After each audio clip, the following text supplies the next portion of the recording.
last session, the party got ready for a ball. And there were some rather spirited conversations here and there. There was some shopping, there was some prep work, and there was a brunch wherein Monty may or may not have revealed to a mysterious invisible person who I like to think had knuckle tats that just said "fuck Monty."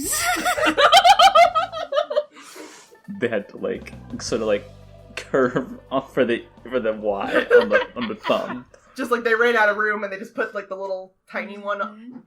Mm-hmm. The party was prepared, and sort of the week went by after taking care of some business, having some heart-to-hearts with some characters. And we come to the evening of the Masquerade. And we actually do not start our story tonight with the party proper. We begin in the rather modest residence of the Amblin family. Oh no. Most of the family is currently down, preparing, loading up into the carriage. Zama and Araler are both there. The patriarch of the Zamblin family, however, is sort of... he steps out of the room of his daughter. This is Dormick Amblin. He is a nobleman who is clumsy, to say the least. He is not much in the way of social graces. Sort of a broad fellow, both in shoulder and face. Not much of what you would call a handsomeness to him. But he has survived in Hintilla through his impressive military service, as many of the Amblims have in the past.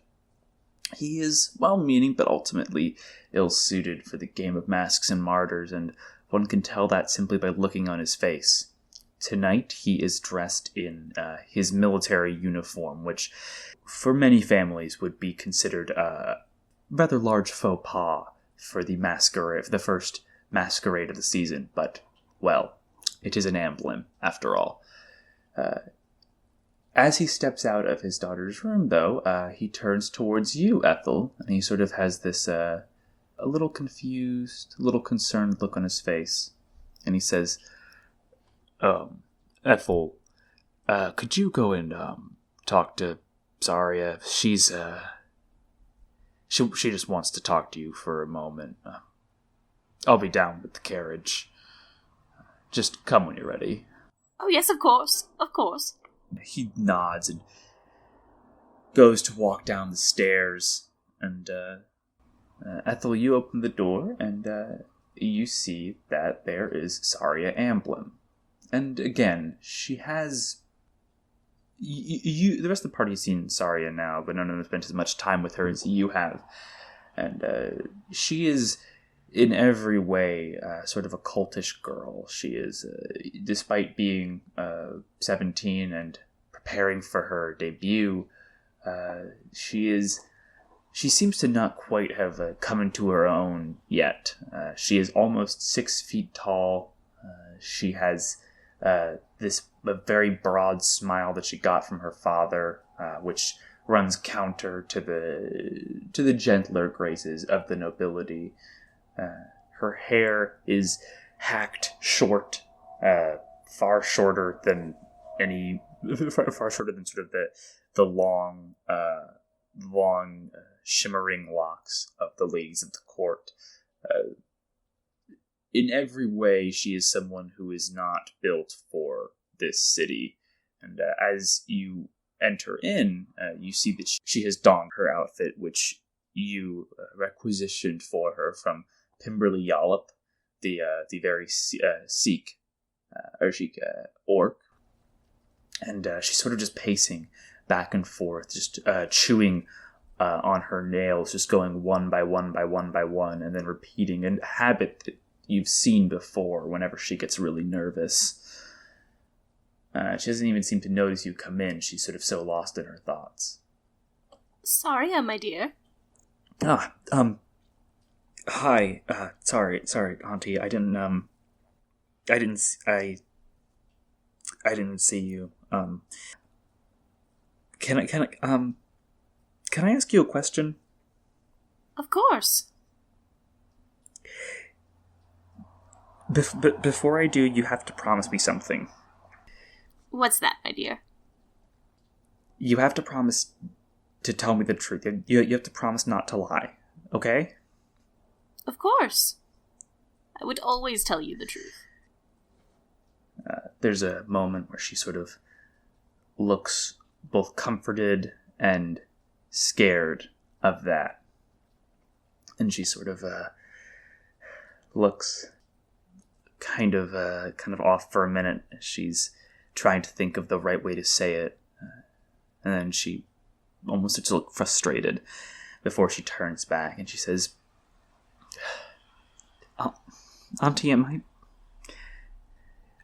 I pretty? And I know it's stupid.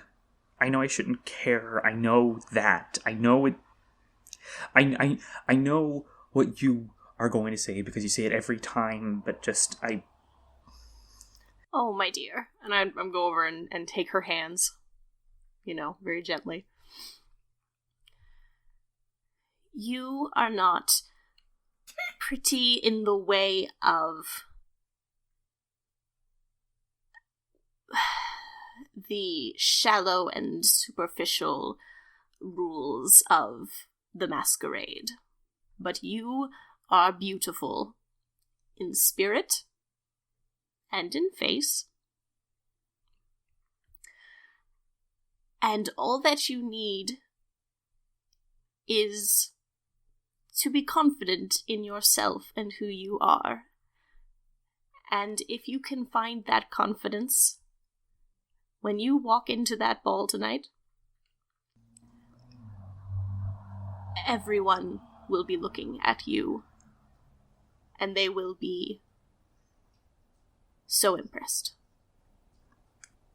She seems to almost believe that, but there's sort of a moment, something sort of catching at the back of her mind. It looks like, just sort of from her face, you know that she's not very practiced in hiding her point of view, and she gets a little quiet and she says, if you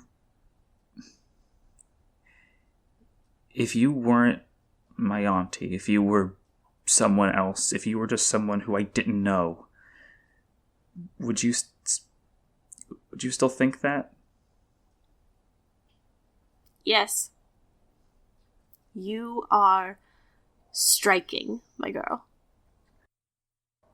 She sort of closes her eyes for a minute, kind of swallows hard, and she just nods a few times, and then she kind of takes a minute and she says, okay, I'm ready. Yes, you are. You'll be all right, my dear. Pretty is overrated, you know. You, as my niece, are magnificent. Yes, my niece. She kind of smirks a bit at that, and she says, honestly, Auntie, I don't know what we would have done without you. I don't either. Fucking Really, it's thanks to me that the family has any social standing at all. Oh, Auntie. Well, Such a bitch. Well, Dad, Father isn't exactly one for those, and No, he really isn't. But he does care very much for all of you, and that does count for something. I know, but he doesn't really get it. No. Any of it, anything really, but especially this. But I do. And I am here for you. Thank you. Of course. And then she, regardless of decorum, just throws her arms around you in a big ol' hug. Oh, I give her a big ol' hug back. And then you can sort of hear just a... Okay. Oh dear, don't smudge your makeup. I'm not going to, Auntie. Let's get moving. I don't want Father. That's weird still to say. I don't want him to be I don't want him to worry any more than he is. You are a sweet girl. Now let's just strut on out of here. Heads held high. She kind of like nods at that, and you can as the two of you begin to go downstairs towards the family carriage. Thankfully, recently remodeled, thanks to someone with more modern sensibilities. Again, Ethel, thank you. You can tell she's trying to kind of strut, and it's just like a little weird. Like she doesn't quite know how to do it. But she's trying. She's trying. All right, my dear. And so you Ethel go down, and there are the rest of the emblems who are attending the masquerade are there. Dormick is there. Zama, his mother, as well as her older brother, Captain Erler Ambling. And the family sort of piles into the carriage as the coachman takes you on your journey towards the Von Teppler Manor and whatever the night may hold. Back at the residence, Rufus the Just is tapping his foot. His anxiety looks like it's very bad to any sort of casual onlooker as he's sort of like glancing around. He's standing at the gate, like sort of outside the gate, and there is a carriage pulled up, and Malice Marcus sits in the driver's seat. Y'all know that Rufus, for certain higher social functions, such as the Goring dinner, but this as well, there is often need of the champion of the city to arrive in a carriage to have some kind of some amount of decorum. However, Rufus never actually found anyone. He never had a coachman move in just by accident. And so, currently, as always, Malice Marcus is pulling his triple duty as captain of the guard, castellan, and coachman What a guy. Rufus the Just. As who is anyone out there with him right now? Is Reagan here yet? No, Reagan's there. You had to get ready. Then yeah, she's... That's why he's like tapping his foot, because not everybody's there yet, and he's getting anxious. Currently, down there, it's him, and it's Delia is kind of like leaning into the carriage, just sort of making notes in her book, and he's kind of just like pacing back and forth as Malice Marcus waxes poetic about the beauty and the grandeur of the Hintillan balls. So where are the three of you in the residence right now? Are you with Rufus? Are you back further in getting prepped? What are y'all doing? I think Reagan probably got ready before she came over, so she is probably out there with them attempting to calm Rufus down. Brika's probably ready, but would be waiting to see if Monty was ready. If he's fussing, she's gonna, usher him out the door. Oh, my boy is fussing. Uh-huh. My boy is trying not to have a panic attack right now. A mother knows these things. Anyone who looks at Monty for more than 2 seconds knows these things. Monty especially he's tonight. He's just a chihuahua. He's just all shaking. That's all he does. A little leaf on a tree. Monty is looking at himself in a mirror that he's brought into his disaster that he calls a room, and is shaking his head like, this isn't gonna work. This isn't gonna work. It's not gonna work. I'm fucked. We're all fucked. Rika's gonna knock on his door. What? Money pants! No! Come on. No. Are you ready? I want to die. Yeah, that sounds like you're ready. Come on, you can die over there if you want. I mean, that's likely, though. That's pretty much. That's why I'm going with you. I love Breacha. Brika, and he, stop, throws open the door. Oh, so And- dramatic. He looks amazing. Of course he does. He has no reason to be freaking out as far as, physical looks go. I mean, he looks like he could walk out on center stage at any show and just dazzle. You look like a little prince. Ha! Princey pants.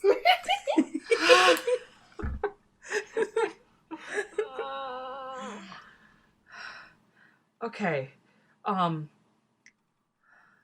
swear to God, if you ask Brika to kill you now. No. Brika, and he just grabs both of her hands and is Yeah? shaking. Do you think I'm pretty? I'm sorry. Just the two-hand grab. Yeah, no, it's just crouching next, holding both Brika's hands. What? Will you help me Yes? other than the not dying thing? Oh, what else is there? What else is there? So I'm going to give Lynn a gift. That's nice of you. And Monty pulls out one of the rings. Well, wait a minute. Without telling your mother, Brika? You didn't ask her about this? Wait, is this a gift or a gift? The gift. Is it the gift that comes with a question? Monty is holding the ring between two fingers, has his other hand stretched out in a kind of and is staring at it. It has a question, but not that question. Boring. I want to ask her someday to be something, but this is just a promise of that. It's a promise ring. Oh my God, so romantic. Anyway, Monty's gonna give Lynn, just so everybody knows, the ring that he's considering, he's going to give Lynn the shield ring, the 3 that he bought. He has the mystery ring. He is wearing it. Mystery ring. Who's Andrew, to say he is wearing it. does? Is there anything bad about that? Yet. So far. There are no obvious effects that you have been able to discover yet. Okay. It's more of the, have I been taken over by the soul of the sword yet? No. The only person who has a sentient magic item is Mortis. Brika, just help me. Just help me. Monty, what do you need help with? You look good. Lynn likes you. You're going to the same place. You have a gift. I don't know it's pretty straightforward. I mean, you know me, and my everything, my bad dreams, my anxieties, whoever that was last week that found out everything important about me, but we're gonna put that one aside. I know Reagan always jokes that you're her rock, but... No, that's not a joke. That is sincere. Continue. Hold on, I'm trying to be sincere and you made me laugh. You really are, outside of Lynn, the first consistent, safe person in my life. And it would mean a lot to me if you could just continue poking me down the right path. I don't know, man. I'm really scared. Of course. I have every intention of sticking with you. Thank you. I only want to see you succeed. I trust Reagan, ? That's fair. I trust Reagan, but Reagan doesn't believe in herself as any kind of compass. So, I'm sorry to place the burden on you. It's not a burden. It's, you know.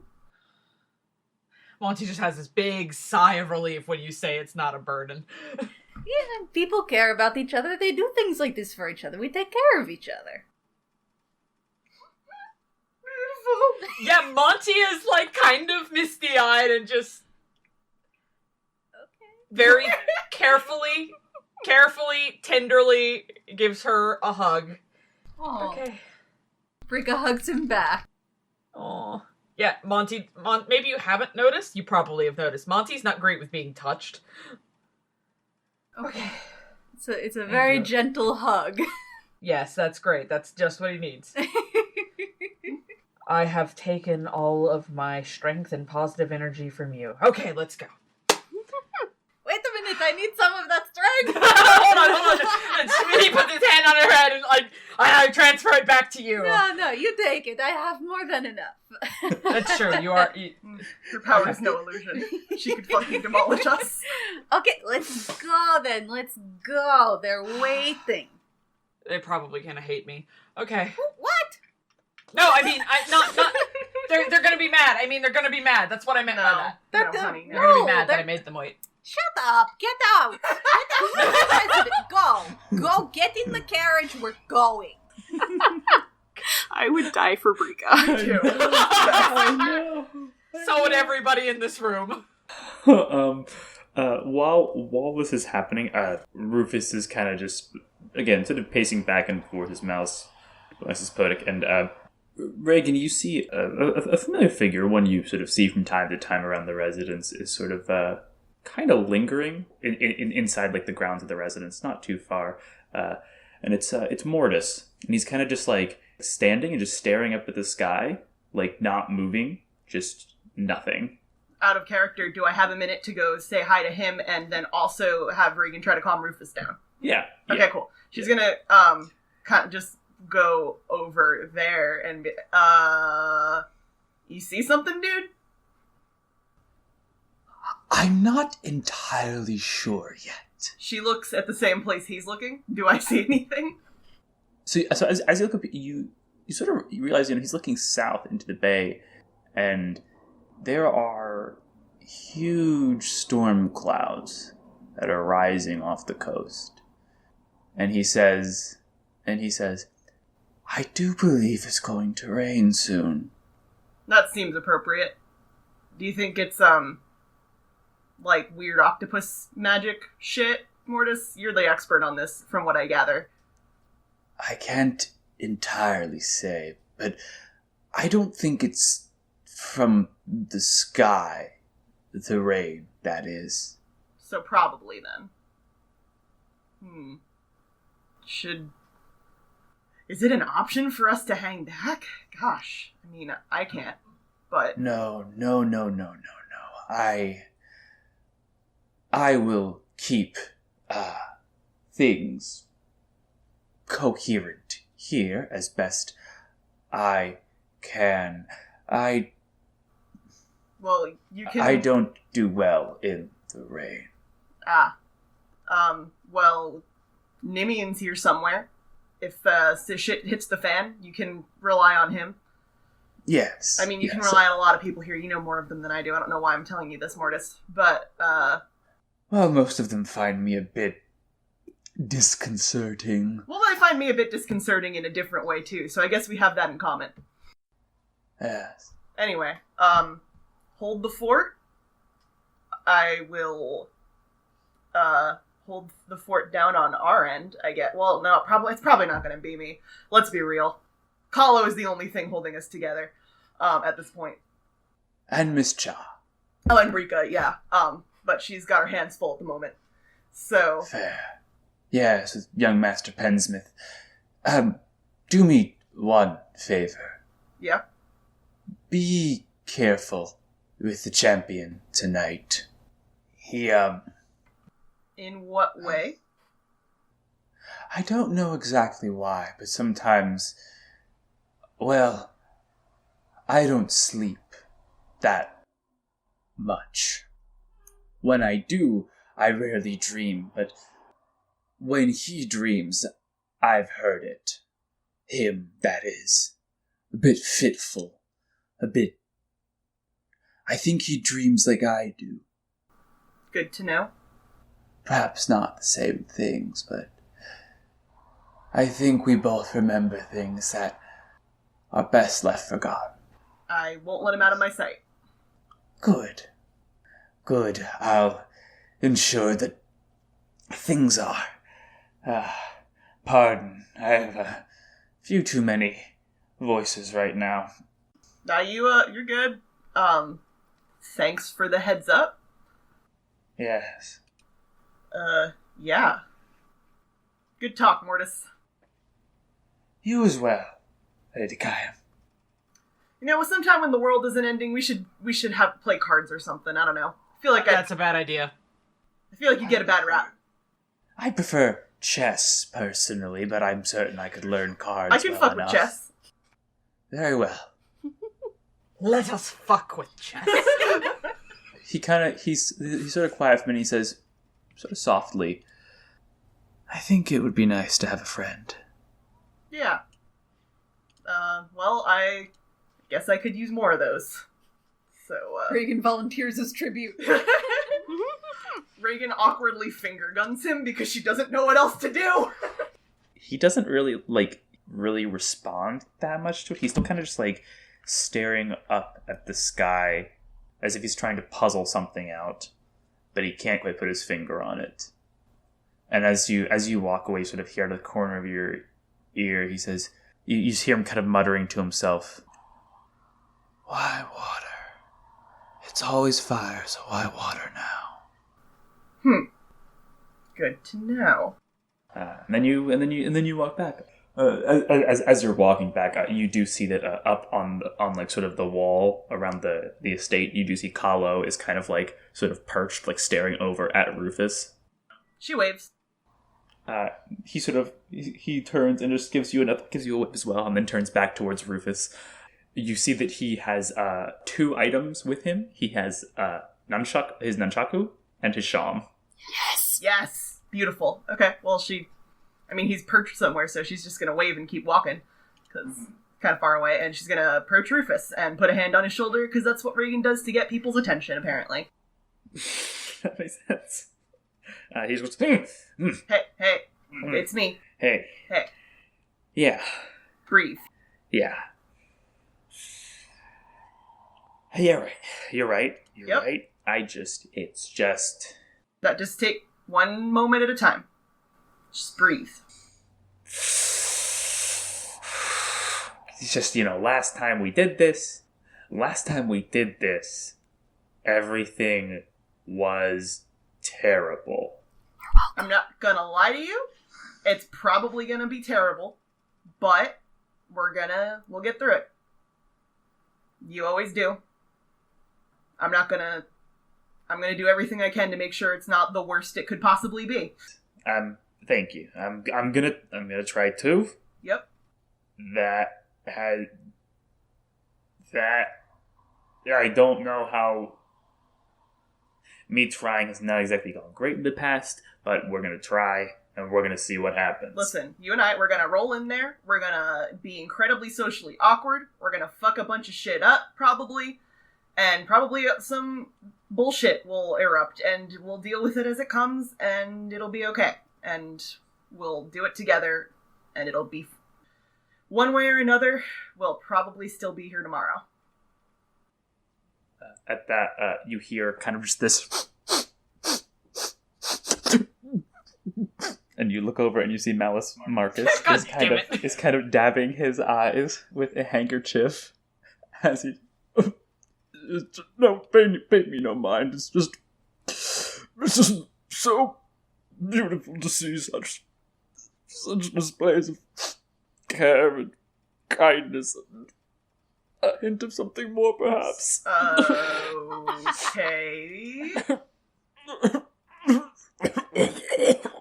Reagan's just kind of laughing now at this guy. And just so we're clear, Malice Marcus is in fact dressed in what looks to be like the oldest fucking like possible regulation armor for the Amanor Imperial Legions. It's well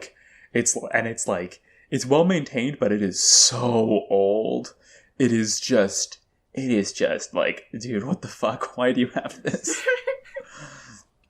At this, as he sort of composes himself, you hear Delia say, well, look, you decided to show up.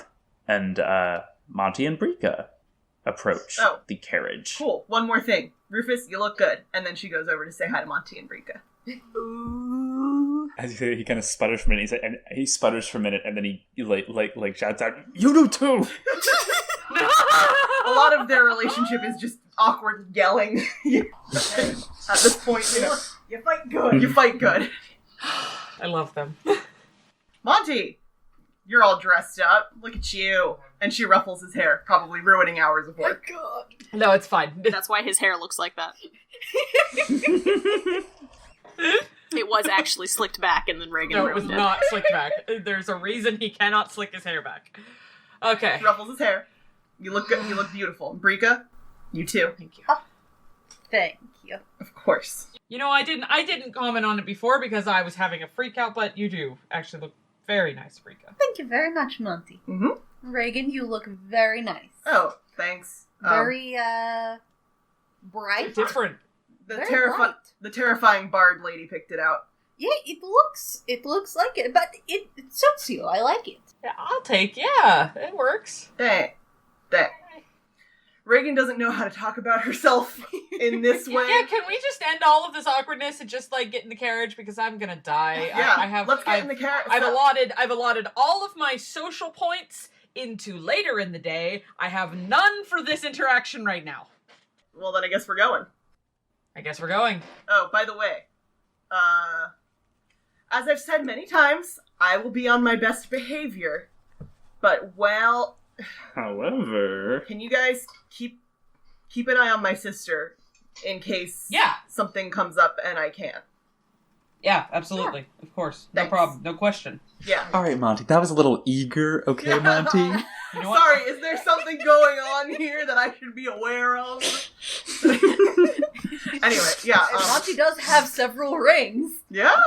Fuck, actually, what you guys haven't seen is I'm working on the picture over here. He is wearing rings on each of his index fingers and each of his ring fingers. Wow. Little nerd. They all do something. They all serve a purpose. Monty and his harem.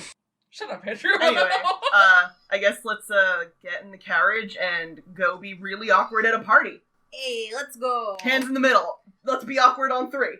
Okay. Okay, here we go. 1, 2, 3. Let's be awkward. What?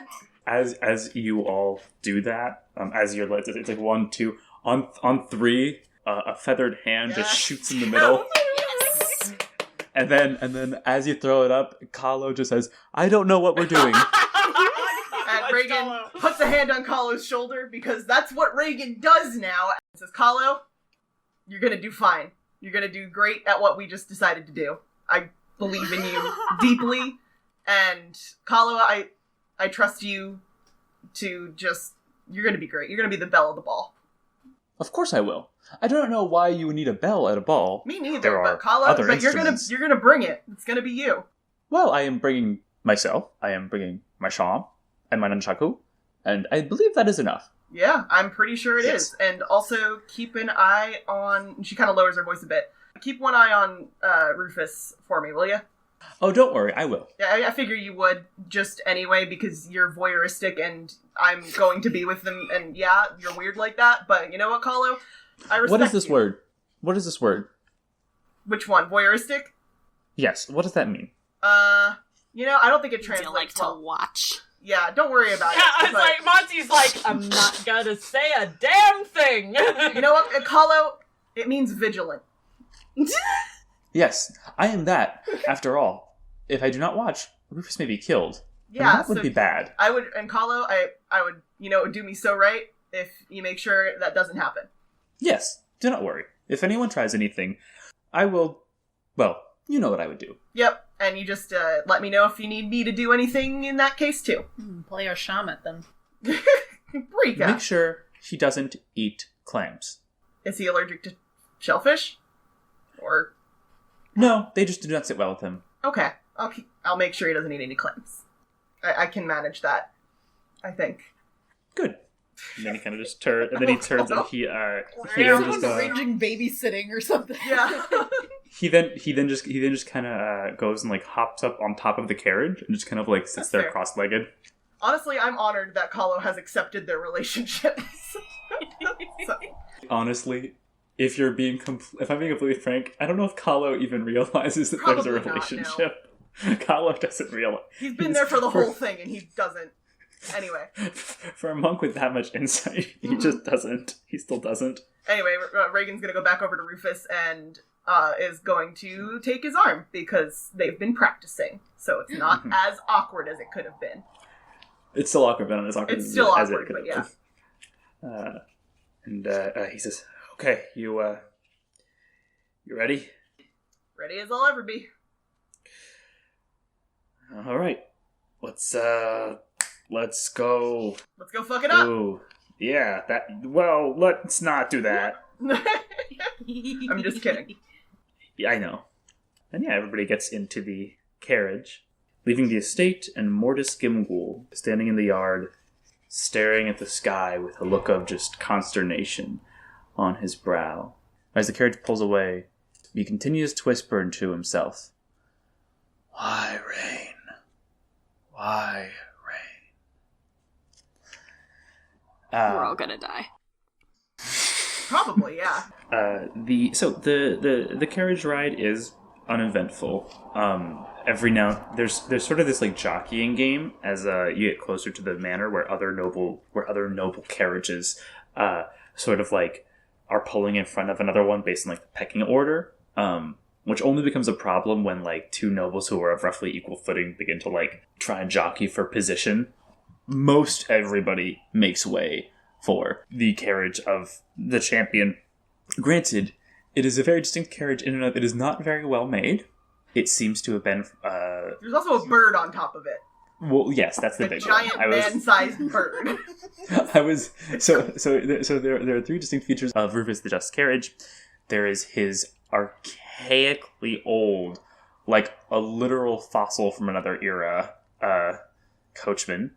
The actual carriage itself, which is very beaten up and very clearly like there's been some attempts to fix it up, but it's not gone very well. And then there is, of course, the human-sized crow sitting on top of the carriage.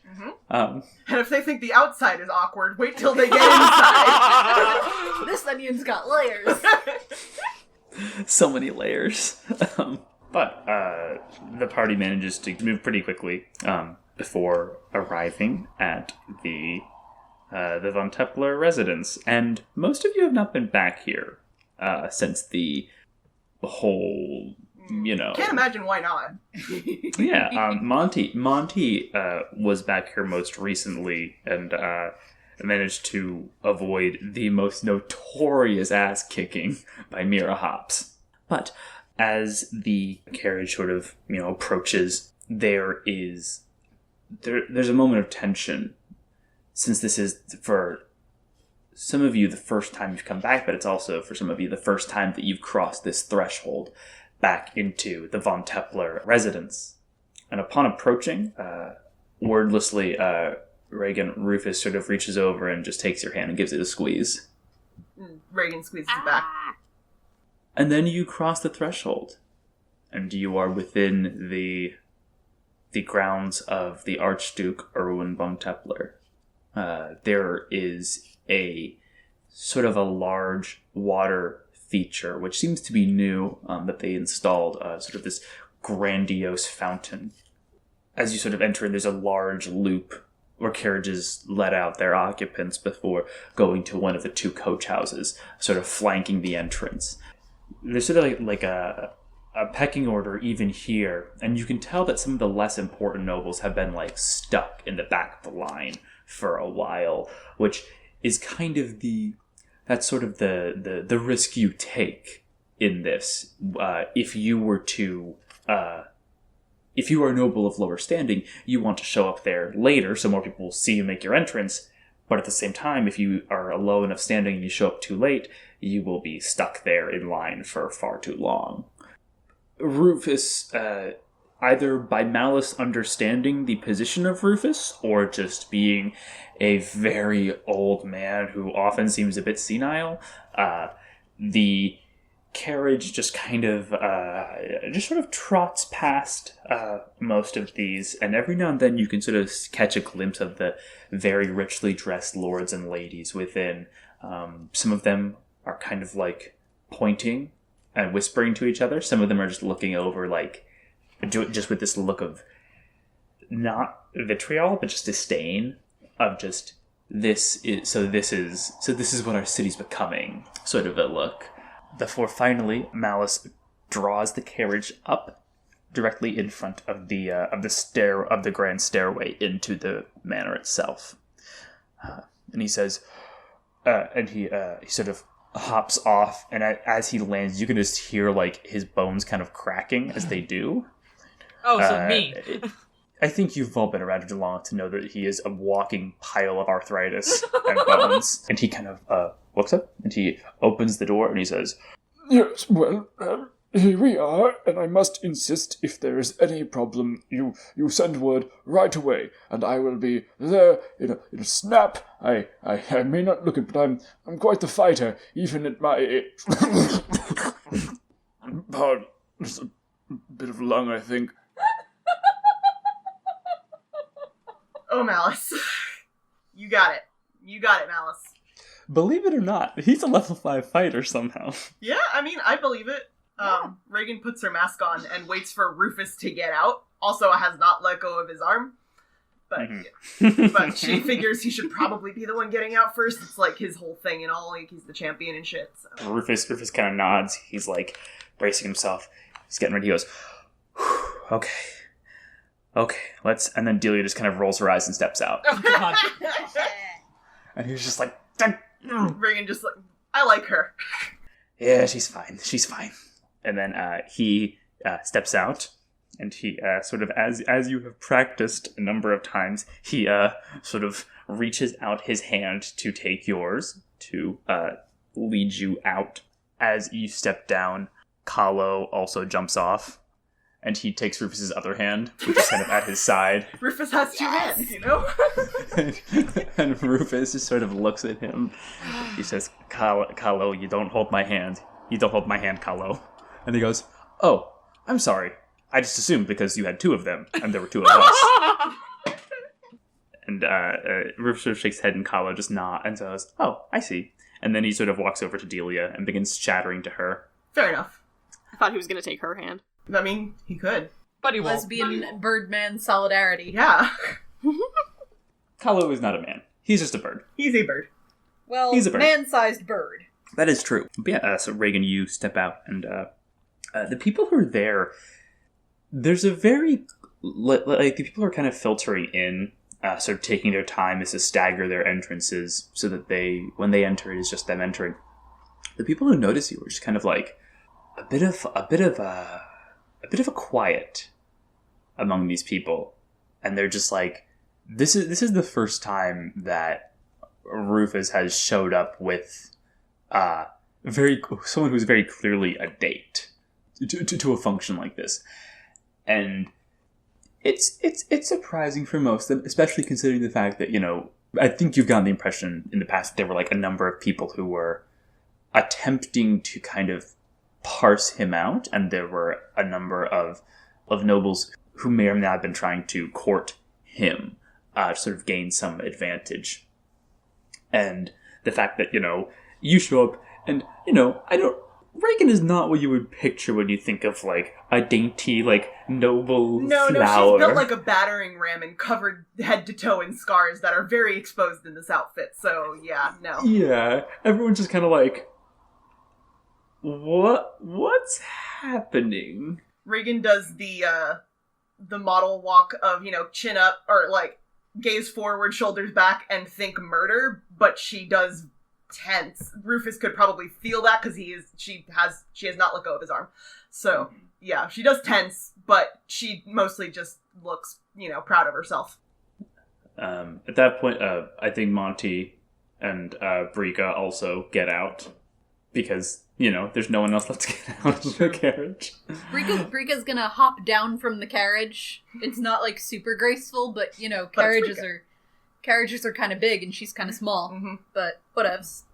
Carriages are not made for an equitable society, let's be honest here. And I guess Monty will alight from the carriage. So, at this point, most everybody is just very confused. They're all just like, what is happening? Like, What the hell is this group? Like, Rufus's first two companions are known quantities. Delia Quickstep is she is a bit of a rake, definitely a provocateur, and any other number of uncharitable things can be said about her. But people know her, and they also know Kahlo. Most of them don't really know any of you, and this is where it's sort of like surprising as the party kind of like groups up and begins walking up the stairs. That Malice kind of, looks like a proud father. Malice does have 17 kids. That is a fact. Wow. And he begins to lead the carriage away. Once inside, this is the last place that you were actually inside the manor proper before your escape with Lynn. As you all are approaching, there's a very clear setup to lead the visitors into the grand ballroom. As you all begin to walk, again, there's more nobles here, and they sort of like peel off, almost like giving some respectful pause to the champion. And again, these are the people that Rufus, Delia, and Kahlo saved. This is like, from what they said, it was more of a, someone is throwing lightning bolts, stop them. And they didn't really think about who they were saving. But these are people who, a good number of them, either owe their lives to these three, or they owe their lives to, or someone that they are close to owes their lives to them. And so there's a wide berth granted to them when you come up to sort of the entrance to the grand ballroom. As you approach, however, there is a family which looks like they are sort of essentially next in line to be introduced.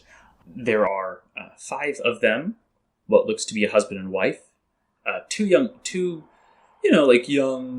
children, maybe in their like late teens, early 20s, and a very elaborately dressed older woman, but dressed in the fashion of someone from a long time ago. The height of fashion 50 years ago. Pardon me. This look is timeless. Exactly. So many feathers. Oh yeah, it's mostly feathers. But there's like it seems as though there's sort of a disagreement with this family and the person sort of doing the announcing. The people who are doing the announcing, this exceptionally thin human with sort of like a very long nose, like drawn back gray hair, like drawn back into like a bun, and he just has this like everything about him is drawn to a point. And it seems as though he is trying to explain that the champion and his party receive essentially preferential treatment, which some people in this party seem to disagree with. I never. And then there's sort of this moment of like the two groups are now close enough that they can't ignore each other, and the current faux pas of entering all at once. Ethel's just throwing the dirtiest look at Rufus and his group. Can't ignore them? Speak for yourself. Reagan ignores them. Reagan! What, we would be able to recognize Ethel from before, though, right? Not if she's wearing a feathered mask. You fool! Oh, that's true. Roll. You probably would recognize Saria and her outfit, though. Yeah. Yeah, that's fair. Yeah. Actually, Reagan probably is returning the dirty look Ethel is giving on behalf of Rufus. Wait, no. Don't be like this, Reagan. Not yet. We haven't even gotten to there. Too late. She's already doing it. Don't tell me what to do, Montague. But no, Saria it just kind of looks like really, really uncomfortable about the whole situation. As Dormic, her father is trying to like keep great Auntie Ethel calm. Just like, it's fine. She's just going to kind of shake him off and bustle over to Brika and Monty specifically. Ah, why us? We didn't do anything. You're the help. That's fair. As you can see, I'm dressed like the help. Monty was actually about to lean over to Rufus and say, hey, like, I bet we could probably make this go away. And then all of a sudden, oh god, Ethel's in his face! Hello. I believe we met the other day at, Thread? Thread, yes! I believe? Yes. You all look so lovely. I was wondering if we could ask a favor. You see, we've been waiting quite a long time, and now they are telling us that we still cannot enter because your party, lovely as it is more important than ours. You want to go ahead of us? Yes, that would be lovely. Okay. Brika has decided for the party. Yeah, I mean, Reagan, if she were listening, wouldn't care. Unfortunately, neither of us are actually the champion. The gentleman you're looking for is, and Monty kind of gestures gracefully to Rufus. Rufus, do you mind if they go ahead of us? Huh? What? There's a whole thing with the... Just give us the 30 words or less version. Listen, we just would very much like... We've been waiting quite a while to get inside, and if it's quite all right with all of you, we would just like to go on and get out of your way and get on in there. And I told you I was under specific instructions to allow the champion's party in upon arrival. Listen, sir, if they do not mind, then I do not see why you should mind. Rufus, is that good with you? Yeah, I have a solution to this. I have an idea. Why not... I'm sorry to interrupt you. I'm sorry. What is your name? Ethel? Did she introduce herself? I actually forget. Yes. I am Ethel Emblem. Lady Ethel, if it's quite all right with you, how about this? We have Rufus and his date, my friend Reagan here. Why don't we have them enter first, and then your family can enter, and then Brika and I will bring up the rear. How about that? I suppose. We're not technically like a whole party. We're friends. We arrived in the same carriage, but, you know, it would probably be a little bit easier for everybody, and trust me, we have no rush to get in there, and that would probably keep everybody from, you know, trying to tear down the poor door guy. Very well, I accept this compromise. Thank you so much. Oh, thank you. The doorman, the last line of defense, looks a little miffed that procedure is being circumvented. But procedure isn't being circumvented. Procedure's being honored. Oh, procedure is being circumvented. He will be the judge of that. He wrote the book on procedure. He knows procedure. I would like to speak to your manager.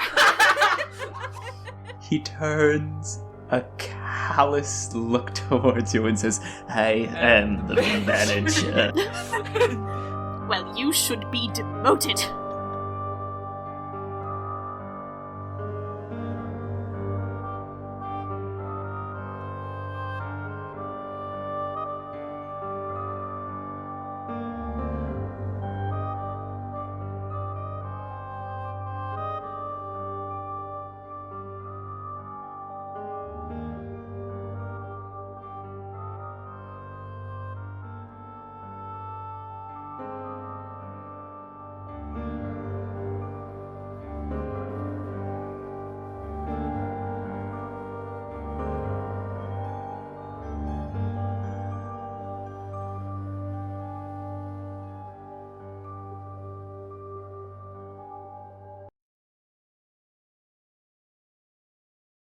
Hey friends, thank you so much for coming to this week's episode of Masks and Martyrs, the first in the Von Teppler Masquerade arc. This is the final arc of Season 1, but as I've said before, never fear, this arc lasts for a couple of months in real time, so you will not be running out of content anytime soon. It's a bit of a slow burn, but I hope you're enjoying it so far. I think it really pays off. This is your producer Diana, and I have some housekeeping and plugs to take care of. So first of all, if you're enjoying our show, we would love it, as always, if you left us a review on iTunes or wherever you listen to the podcast, and subscribe to make sure that you never miss an episode. We also are currently trying to fund getting transcriptions done for the entire backlog. We actually have a pretty decent little nest egg from all of our wonderful patrons. By the way, our Patreon link is in the description. And we also have an Etsy store at etsy.com/shop/masksandmartyrs. I would really love for us to be more accessible to the hard of hearing community, so getting transcriptions done would be super cool. So we're trying to save up to hire a transcriptionist to do that. So if you would like to support that goal, there are links in the description to where you can throw money at us. If you like this show, you will probably be interested in the other projects on the Notification Media Network. I will be on the upcoming season finale of the Write Anything podcast for one, which I believe is a retrospective on the series. And if you want more actual play, but are in a sci-fi mood, why not check out our sister podcast, Dwarf Stars and Dreadnoughts. You can check out our site at notification.media to find out more. And all of our shows are available wherever you get this podcast. Hey folks, I know that you've already heard about it, but it's time to hear again about Dinnerly, America's most affordable meal kit. It's about half the price of any other meal kit that I've used, and I've tried most of them, and they start at $4.49 per serving. The meals are really simple, I think anyone could do them, and more experienced cooks can improvise on top of the ingredients and recipes, or just make something up with them. I do that a lot. It has saved me and my wife a ton of money on eating out, because it turns out I suck at meal planning. So if you also suck at meal planning, go to bit.ly/Dinnerlymasks and get $10 off your first order with Dinnerly. It really, really helps us out. It helps us get towards that audio transcription goal. And honestly, I'm just jazzed that we have an affiliate. And so I feel like a real podcaster. Let's get into our last plug. This week, we give a shout out to longtime friend of the podcast and arch patron, Lauren Alexa. Lauren Alexa was on last week's episode, and her mission is to encourage everybody to be creative every single day. Her latest incredibly serious project is a tasteful photo of her and her cat plastered on the back of a public bus, which you can check out at lovelylady.life/bus. It was worth every penny, and I can say, having seen it, it's incredibly regal. You can also find her on Instagram at lovelylady.life. Last but not least, our music credits. The intro music is Threads of Fate by Thomas Hart and Diana Pepperozzi. Our mid-roll is Kevin MacLeod's Dreamlike, and our ending theme is Merry Meet Meg by Hopper and the Books on Tape. I'll let you guys get back into the episode now. Thank you so much for stopping by.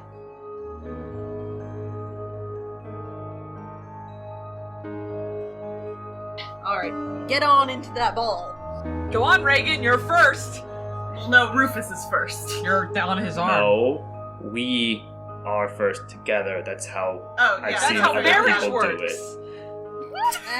Does Monty say that? No. Good, because you would kill both of them instantly. And Alright, let's do it. He whispers it to Brika, though.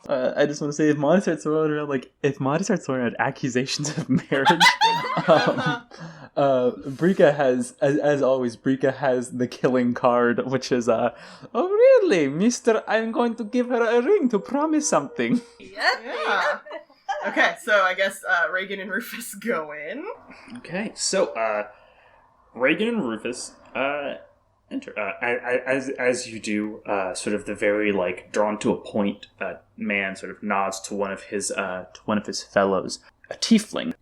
This tiefling, he sort of he kind of like taps his throat twice, and then his voice comes out.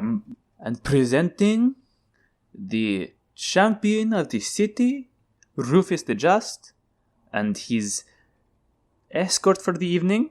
Oh shit! Lady Regan Kayam. Oh, escort. Don't I sound fancy? Well, escort is a catch-all term in Hintilla, which like the point is it essentially signals that this is a puzzle, that this person is a puzzle to be figured out. Oh, interesting. We don't know okay. what the relation is, but here we are. Yeah. Anyway, But Reagan is just like, commenting on the fanciness of the word escort. Right. And so you walk in and you see. You put your head in there earlier when they were setting it up, but the setup does not do justice to what you see before you. There is, it is a large, multi-layered room. There are easily 5 floors to it. However, the first floor is the only one that has like a complete surface. The others have ringed around. The others, like each successive floor, have ringed around it these. Think of them as like glorified like walkways, and sort of the center of it is cut out, so you can still see down. It's really just like a ringed sort of gathering area in the second floor. The third, fourth floors, both of those have a number of alcoves, some of which are private, some of which are less so. Clearly there is an attempt to allow people to be seen with whoever they're trying to not be seen with, if that makes sense. It's all about signaling in this. The 5th floor is interesting. The 5th floor appears to be sort of a glass ceiling, and you can see that there's sort of starlight filtering through up there, and there is a noticeable like kind of stir in the room as this is announced. People are very clearly drawn to this little revelation that Rufus the Just is arriving.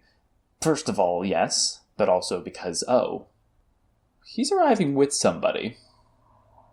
That's interesting. There's a moment where it looks like Rufus is like about to freeze. And then Reagan, you're the only one close enough to hear this, but you hear him audibly gulp. And he says, "All right, let's do this." Reagan squeezes his hand and starts walking. Mm-hmm. Okay. Into the place. Yeah. She's actually gonna lean over and, under her breath, it's not quite a whisper, but it's quiet enough that I don't think anyone would manage to hear it. So I guess just finding, like, a corner and getting drunk and making fun of everybody's outfits is not an option, huh? No, because people come to the corner when you try and hide, and I tried that, like, the first 3 times. It did not work. Ah, well, best laid plans. Once the two of you are in, like, a decent amount, the next sort of wave comes with the Emblem family, as that same tiefling announces, presenting the most noble house of Emblem. They're headed by Dormic Emblem, commander of the Hintillan military, Zama Emblem of the Fractured Isles, and their son, Captain Arrowler. He can say that word in that accent, I can't. I'm so sorry. Emblem of the Lady Knight, the Hintillan Navy, and presenting for the first time their daughter, Lady Saria Emblem, and their Aunt Ethel. And that's it. In fact, some of you may have spied it. there appear to have only been 3 slots on that invitation, like for +1s, and sort of written in there in very precise handwriting is Ethel Amblin in sort of a 5th end. God, that's great. Just like draws an extra line. There is such a thing as decorum in Hintilla, and the fact that when someone aggressively flies in the face of it, sometimes it's just like, oh, how do I guess we just roll with it now. Yep. Ethel seems like that person from what y'all have been able to tell. Yeah. At this point, they sort of filter in, and there's sort of the respectful, like light golf clap, essentially. And Brika and Monty, as the two of you sort of are waiting, you realize that Delia is not there anymore. That's probably not good. Everyone panic. Kahlo is, and he says, I think I was supposed to walk in with them, but I did not. That's okay. You can walk in with us. Kala, you stick with us. That is good. I cannot be far from them, but I don't believe this is too far. And I have been told by Delia that they need their privacy tonight. Said with the air of somebody who does not know what that word means. God, if Reagan finds out that the people at the residence talk about her, Jesus. She's gonna die on the spot. There's a lot of things that can kill Reagan tonight. It's dangerous waters for her. You approach and you hand your invitation to the announcing tiefling, and he says, presenting Mr. Montague Pensmith and his companions, Miss Brikacha and Kahlo. As you kind of begin walking, Kahlo sort of leans over and he whispers to you, and he says, they tried to call me Mr. and Lord and Sir. I do not like those, so now they call me Kahlo. I prefer that very much. That's fair. That's okay. Do what you do. So, while you are walking, sort of paint the picture a little bit more. The stairway goes down into like the first floor is the largest floor, like height wise, and the sort of grand stairway goes down. And Reagan, you don't quite realize it at first because you're focusing on She's focusing on looking nonplussed. And seeing Rufus, and then you realize that standing at the foot of the stairs are some familiar faces. Oh, shit. Reagan, standing there, is Erwin von Teppler, Yes. Elaine von Teppler, Lynn von Teppler, and Alda von Teppler, in the function of greeting guests. She probably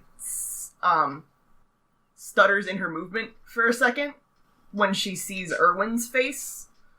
Because I don't think she's seen Erwin von Teppler's face since She hasn't. last battle of Not Gothric. since you saw him leading the vanguard that smashed through the So she Gothic does ranks. visibly stop for a second and is just tense as a fucking rod, and then takes a deep breath, like her friend Kahlo taught her, and keeps going, and just keeps on her murder face. Mm-hmm. And just keeps walking, and tries to look at Lynn and not the rest of them. She doesn't turn her head because she can't move. Sorry, I missed that Lynn was there. Yes. Yeah, But no, All she, the Von Tepplers. as far as her eyes alone go, she just tries to kind of fuzz out and just look at Lynn and Just focus on Lynn. but yeah, she is completely ridiculously ready to spring at any moment. Yeah. Mm-hmm. So Rufus, I think he can kind of sense that for sure. through your arm locking up, and he kind of says out of the corner of his mouth, he says, "If you need to go, we can go." Nope. No. No, thank you. And she puts on her best debutante smile, which isn't great, but it's, she's It's trying. something. It's not the murder mad face. No. It's better than her usual Mask of murder. glowering. Yeah. No. As you approach, and you're focusing on Lynn, right? Yeah, she's gonna try to focus on Lynn, because Lynn's the only person there. Well, I don't think she met Aldo, officially. She was busy. You fought him, but you never met Aldo. She fought Aldo, but I don't think she knew it was Aldo, and correct. she did not. Correct. Yeah, so she's just gonna focus on Lynn, because she likes Lynn. Yeah. She looks like little birds dress her in the morning. So, it looks like Little Bird's dressed her now as well. As you approach, one thing that's very striking to you about Lynn is that her hair is worn up, and she has the dress she's wearing. It has no shoulders to it. Bare shoulders. And you can see the vitiligo on her. She is not concealing it with a glove or with her clothing, and her hair even is drawn up, and you can even see the marks above her left eye.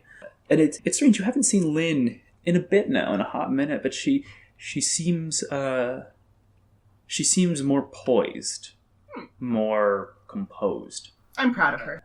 As you approach, Erwin von Teppler speaks, and he says, "Rufus the Just, I'm glad you were able to make it today." And he says, "Yeah, always happy to come. Never know when there's going to be another necromancer around, He says, "Well, I certainly hope that's not a repeating thing." He says, No, I mean, yeah, you don't want to have one, but if there is one, you just let me know and I'll, boom." Erwin kind of smiles a bit at that, and he says, "I'll be certain to let you know. And who, may I ask, is this? Lady Kayam, was it?" And Reagan wordlessly nods, but does not... She turns her head towards Erwin, but does not look at him. He seems to take that, the Shard takes that, honestly, but he says, "Well, keep an eye on the champion here. He tends to get into trouble, and we're quite fond of him. We'd prefer it if he didn't, end up like anyone who's gone up against him these last few months." And Rufus is like, "Yeah, that's me. Don't want to die." Reagan also nods at that. Almost the exact same one. She is kind of on autopilot at the moment. A little bit. Elaine sort of steps up next to Erwin, and she says, "Lady Kayam, I simply must have your ear later to ask where you commissioned such an exquisite piece." She gives the exact same nod to Elaine. Rufus kind of steers you past them, and Lynn, she doesn't quite approach. He's sort of just steering. You sort of cross paths with her, and she just says, "Hello, Lady Kayam. It's very good to see you again." And Reagan legitimately smiles and does a little, conspiratorial nod at her. It's a different nod. She still doesn't say anything. It's a lot of nods. Gives her a little smile and a nod and manages a little wink. Just like, "Hey, I'm acknowledging you."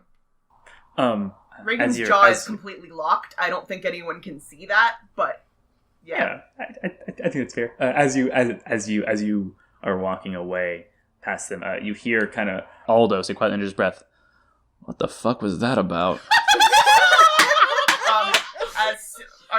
Are they out of visual or hearing range, at least, of the Von Tepplers at this point? Yeah. Reagan, all of the tension drops out of her, and she hyperventilates a bit. Just kind of.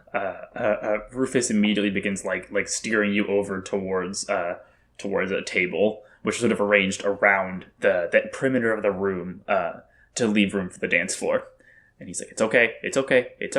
Come on. Yeah, no, it's okay. Thanks. Sorry. Yeah, I'm good. I'm fine." Is there a glass of water or something on the table?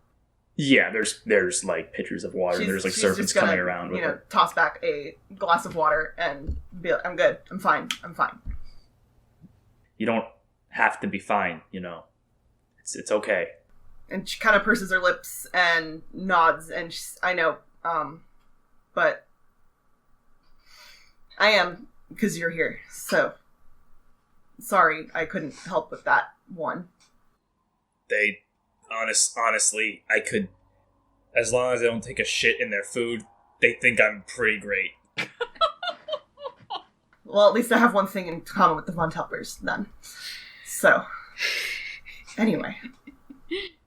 Just so we're clear, though, I didn't actually shit in their food. I didn't, catch actually that. manages a laugh. Yeah, I know. It's just... Okay, because I feel like that is something that somebody would... No. Anyways. Anyway, yeah. No, you're great. Thank you. You would too. Oh, thanks. So yeah, that's that awkward conversation out of the way. That's all their conversations. They're all awkward all the time. Every conversation. Ethel, the Emblem family now approaches the Von Tepplers, and you haven't seen. I think the most recent Von Teppler you actually saw was Aldo in the Mayhem. And, yeah. As you approach, there's sort of that same exchange of pleasantries between Erwin, who he seems to know Dormick from his military service, but it's very clearly oh, you're an officer, you work hard. That's good fighting for Hintilla. It's more... Good job. It's more elegant than that, but Dormick is very clearly trying to, keep some kind of air about him, and it's not really working. There's sort of, an introduction of the different members of the family before they reach you. Erwin kind of says, "And who, may I ask, is this enchanting creature?" Oh my. Ethel! Lady Ethel Emblem at your service. He sort of takes your hand and kisses it. Elaine beside him says, "Careful now, you'll make me jealous." Oh my. You have nothing to worry about, my dear. Let me actually... I need to see something real quick. Oh shit. Oh no. I just wanted to kind of stop at Lynn. Yeah. I was about to say. Cool. Yeah. So you linger at Lynn, and she's... you're very... You're observant, you know this game, and you notice that Lynn is just kind of looking at you in particular. Just kind of, head a little, just tilts it ever so slightly to the side, which is sort of a habit, a tick you've noticed of her when she's considering something. It just tilts ever so slightly to the right. That's my girl. Hello, dear. You must be Lady Lynn Von Teppler. Yes, and you are... I am Lady Ethel Emblem. Pleasure to meet you. I hope you'll forgive my breach in etiquette, but I have this feeling that you and my niece Saria would just get along grandly. Should you ever desire a friend tonight, I hope you will seek us out. Let me pull up this ability real quick.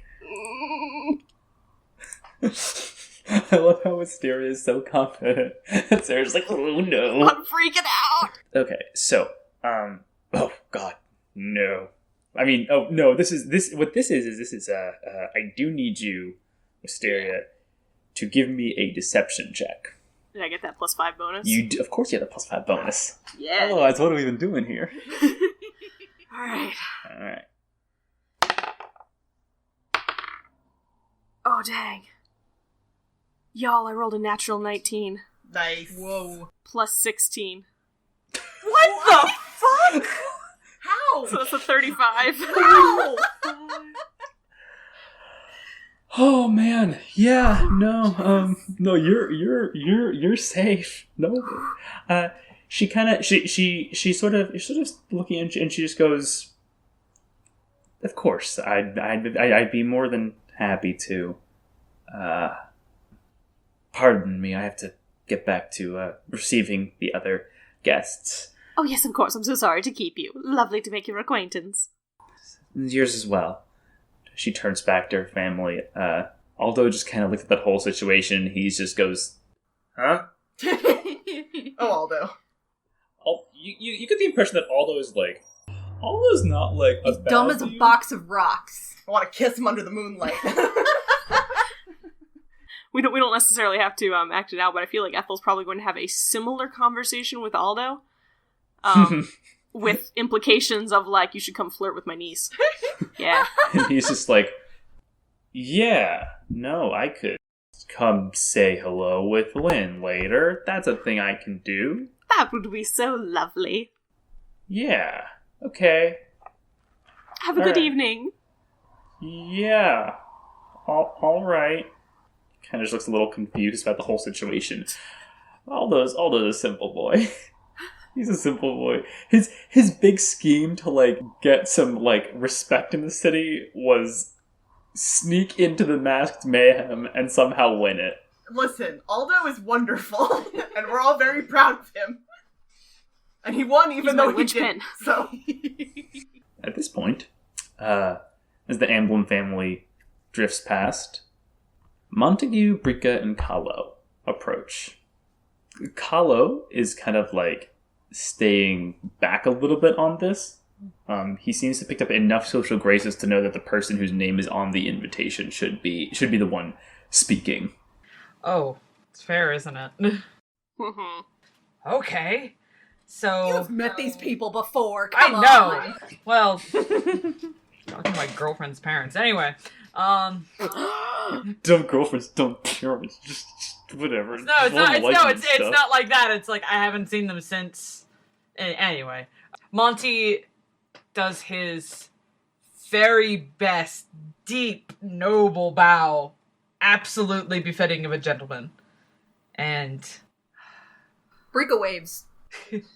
does question, Andrew, in Aunt Ethel's family, did the father or the son, did either of them shake Erwin von Teppler's hand? It seems as though it's something that Erwin has to initiate. Okay, then Monty will not do that. He just bows deeply and stands up. A pleasure to see you again. You can tell that there's, like, a little bit of tension to his face, which kind of is coming through even the mask that he's wearing, and he says, Mr. Pensmith, it's been some time. I'm glad we're meeting under better circumstances. Absolutely. I'm beyond flattered that I was allowed to be invited to this. This is incredible. He has his big earnest smile on his face. He's like a little, not like a little, but he's like just very happy, sweet, so open and friendly. Yeah, the kind of face that just says, "Let me date your daughter," and it's fine. Yeah, punch me in the face, see what happens. Well, I was under the impression that you would be able to secure some means of entry regardless, and it seemed best to allow some more public form of a visit instead of, say, midnight indiscretions. shit. You just got called out, son. He knows. Apologies. Again, I very much appreciate the chance to, You don't need to apologize, Mr. Pensmith. Elaine speaks up from beside him. She says, please forgive my husband. He has a tendency to be overprotective at the best of times, and a bit grating at the worst. Monty is, like, honestly fascinated by this just conversation. Like, wow, is this what a dad's like? Kind of feeling like, huh. Even if you are an evil bastard that murdered Reagan's entire family, you know. Yeah. The worst of him is he's grating. Yeah, that. But, fascinating act, either way. Now, I am very glad to see you again, although I hope this time it is under less pointed circumstances. That's fair. Yeah. Pointed because, like, she got stabbed by Reagan. Literally, yes. Inner Reagan, shut up! Jesus, but I do hope that you enjoy the festivities tonight as much as you seem to have enjoyed your, you seem to have been up to quite a lot in the recent weeks, Mr. Pensmith. Not that I would expect anything less, but you are certainly one to keep an eye on. Well, I mean, Monty is much faster wit than I, Katie, actually am. I feel that. It's all a part of study. It's absolutely fascinating. I enjoy every little bit of being in Hintilla. Should I roll for deception? Yeah. Yeah. Just every little bit of it. Gosh, I sure do love the city. Golly. I sure do love the murder. The deception. I haven't killed anyone yet. Yeah. Good job, Monty. That is a 22. Good to know. If they saw through that, they make no note of it. And at that, Erwin turns and he says, Carlo, it's good to see you again. And then he sort of does this very, like, strange kind of, like, bow salute, wherein, like, raises his fist up in front of his face. He puts it to his forehead. He bows a bit, and then he sort of, like, brings his fist around in, like, a half arc, sort of sweeping downwards. Carlo then returns the gesture. And he says, I see you have been practicing. That is good. You should practice things in life. Otherwise, you will get no better at them. Maybe practice music, Carlo.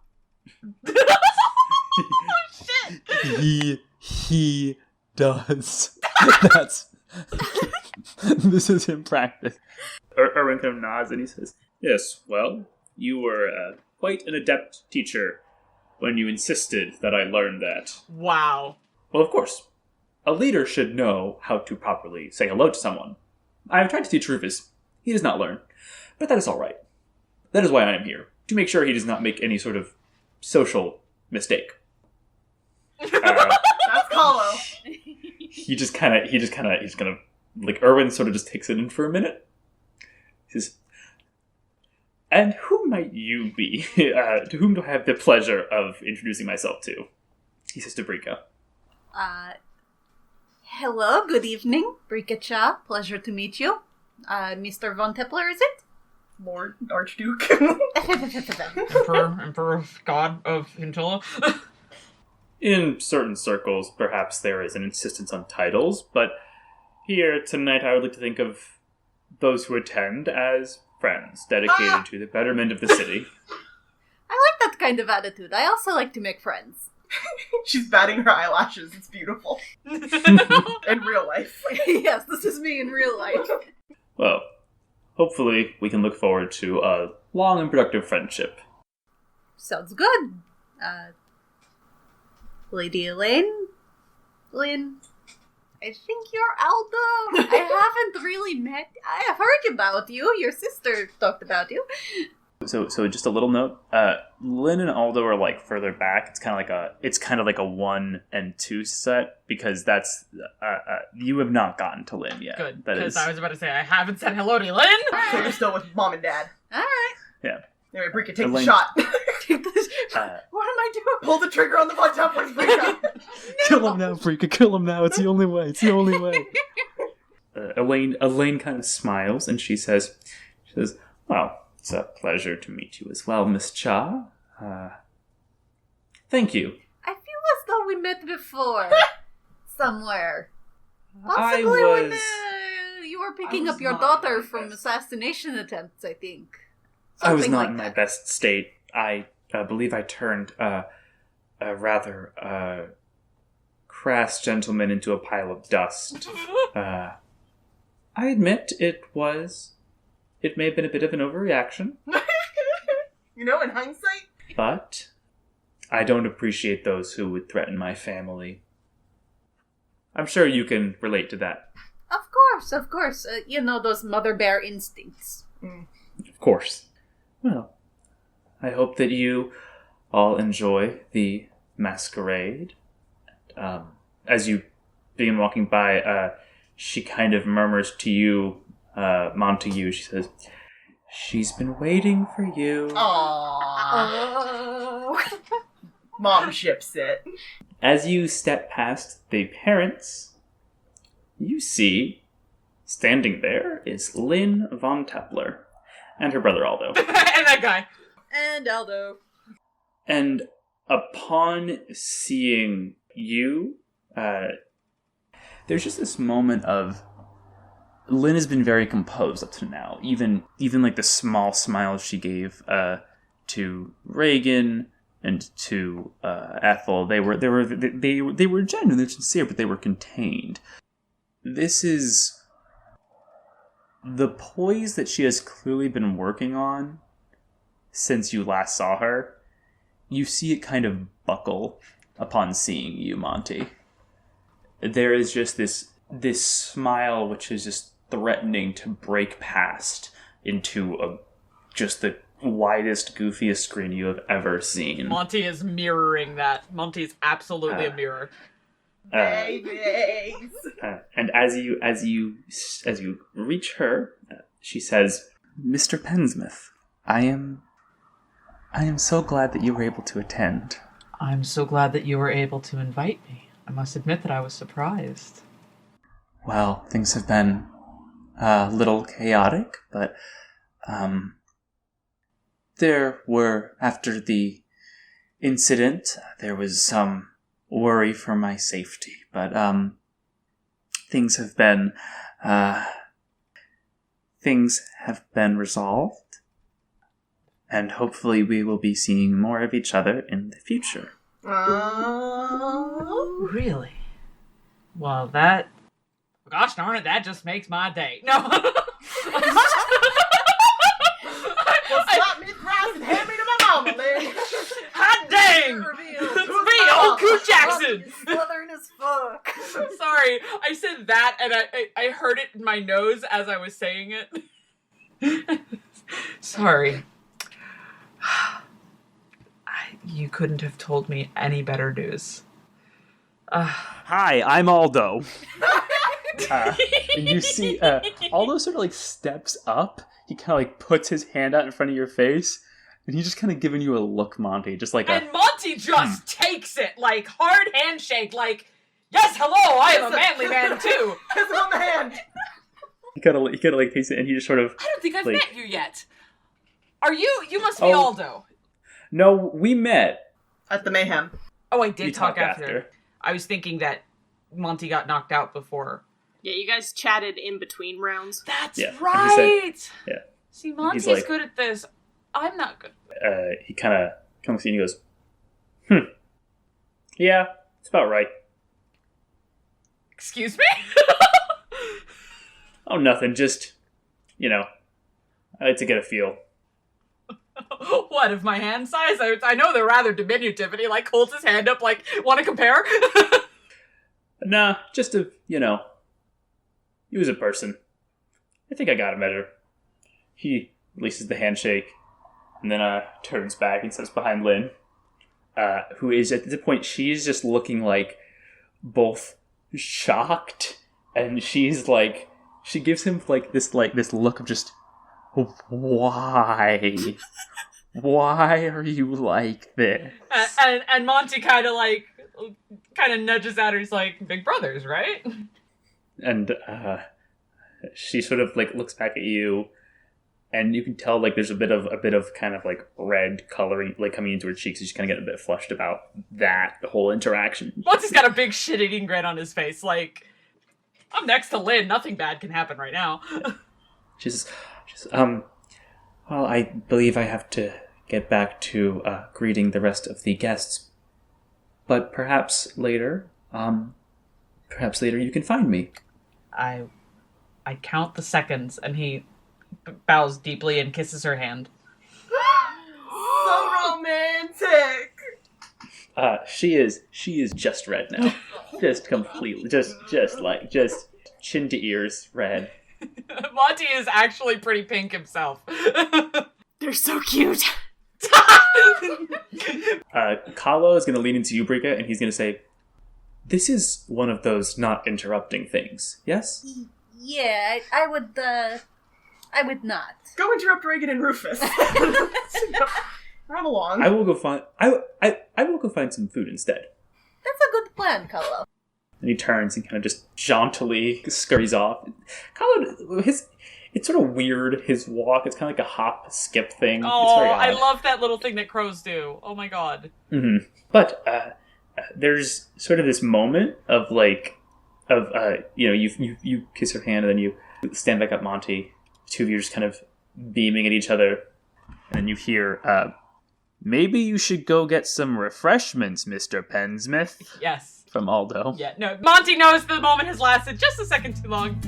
And he nods, gives another little nod to Lynn and nods again to Aldo and thank you. I'll catch you later. I don't know what else to say. I'm bad at this. Okay, bye. Finger guns. There's always finger guns. You have successfully entered into the Masquerade without It making only any took major. us 2 hours, but we got inside.